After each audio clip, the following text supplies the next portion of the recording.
Dalam sebuah hadis dari Nabi sallallahu alaihi wasallam, beliau berkata, "Lau anna rajulan khara ala wajhihi min yawmin wulida ila yawmin yamutu haraman fi ta'atillah azza wa jalla lahaqqaru dzalika al-yawm walau waladda anna rudda ila dunya kay yazdada min al-ajr was thawab." Kalau ada seorang laki-laki yang dia tersungkur untuk beribadah kepada Allah Subhanahu wa taala dari semenjak dia dilahirkan sampai dia mati dalam ketaatan, 24 jam hidupnya dalam ketaatan kepada Allah Subhanahu wa taala, maka niscaya ketaatan yang begitu banyak dia lakukan ini akan kerdil, akan kecil setelah dia melihat bagaimana ngerinya dan dahsyatnya yaumul qiyamah. Saya ulangi kembali. Ada seseorang, Rasulullah melogikakan, seseorang yang dia menghabiskan waktunya untuk berbuat ketaatan kepada Allah, seakan-akan dia berbuat ketaatan dari semenjak dia lahir sampai dia mati, hidupnya tidak henti dengan ketaatan.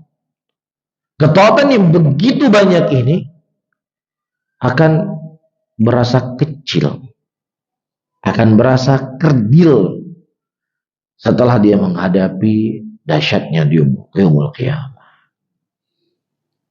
Dan sebagai penguat datang hadis yang lain, ketika orang-orang sedang menunggu dan menanti dia akan masuk dalam surga ataukah dia akan masuk dalam neraka. Dan inilah hari yang mengerikan, hari yang gak pernah dilewati oleh siapapun manusia. Sebagaimana disebutkan oleh Al-Imam Hasan Al-Basri rahimahullah, ada 2 hari dan 2 malam yang sangat mengerikan, yang itu tidak pernah dilewati oleh siapapun dari manusia. Kecuali setelah dia menghadapinya. Yang pertama adalah malam pertama di dalam kuburnya. Yang kedua adalah malam yang dimana besok akan terjadi kiamat. Ini 2 malam yang tidak pernah dilewati oleh siapapun manusia kecuali setelah dia mendapatkannya. Dan 2 hari. Hari yang pertama adalah hari yang dia akan menerima amalan catatan. Apakah dia akan menerima amalan catatan di sebelah kanan ataukah amalan catatan sebelah kiri? Ini hari yang menggetarkan, hari yang menggetarkan. Dan kemudian hari ini, apakah dia akan masuk ke dalam surga ataukah dia masuk ke dalam neraka? Di tengah kegalauan, manusia-manusia pada waktu itu mendatangi para nabi dan rasul yang mereka telah mengumpulkan seluruh kebaikan yang ada.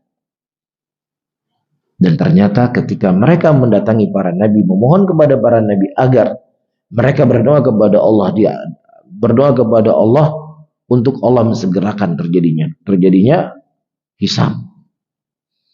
Mereka menjawab, kami bukan orang yang pantas untuk kalian minta. Nabi Adam menjawab demikian, Nabi Musa menjawab demikian, Nabi Nuh menjawab demikian, Nabi Isa menjawab demikian. Nabi Ibrahim juga menjawab demikian. Kami bukan orang yang pantas untuk kalian minta tolong. Masing-masing Nabi tersebut menyampaikan udzur-udzurnya mereka. Yang padahal itu bukan dosa, bukan maksiat. Sesuatu kesalahan yang mereka lakukan tanpa sengaja. Nabi Musa memukul seseorang tanpa sengaja, orangnya mati. Itu pun beliau sudah bertobat kepada Allah dan Allah telah menerima taubatnya. Tetapi amalan yang begitu besar itu para hadirin, dengan satu kesalahan yang tidak disengajakan, mereka tidak berani mengangkat wajahnya berdoa kepada Allah Subhanahu wa taala. Jadi apa yang mau kita banggakan dengan amalan kita? Apa yang mau kita banggakan dengan kebaikan kita? Apa yang mau kita banggakan dengan ilmu yang sedikit yang kita punya? Apa yang mau kita banggakan pengorbanan yang telah kita berikan?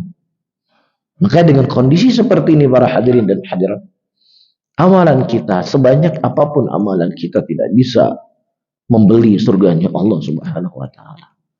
Tetapi masuknya seseorang ke dalam surganya Allah dengan rahmatnya Allah.